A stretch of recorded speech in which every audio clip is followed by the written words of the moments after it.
Dans le module précédent, on a téléchargé WordPress et on est venu extraire l'archive là où notre serveur va piocher tous ses fichiers, c'est-à-dire dans le dossier www, je vais y arriver, du dossier WAMP64. Et on retrouve notre archive extraite juste ici avec donc tous les fichiers à l'intérieur.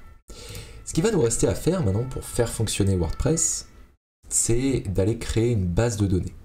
Pour ça, on va utiliser du coup un des outils présents au sein de notre serveur qui s'appelle PHPMyAdmin et qui nous sert justement à aller créer des bases de données.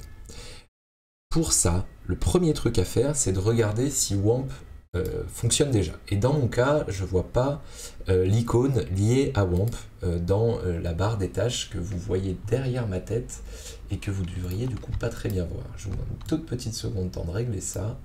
Et me voici, me voilà au milieu de l'écran. Du coup, ça se passe juste ici, là, tout en bas à droite. Là, vous voyez que je vois pas d'icône, et quand je viens cliquer sur la petite flèche, je vois pas d'icône de WAMP. Donc pour ça, je vais cliquer sur le menu démarrer, et je vais taper WAMP. Hop. Une fenêtre vient de s'ouvrir, c'est pour ça que vous avez entendu le petit bruit, qui me demande si je souhaite vraiment exécuter cette application. Je réponds que oui. Et derrière, ça y est, on a notre petite icône de WAMP qui me dit que tout fonctionne bien, l'icône est ouverte, tout va très bien.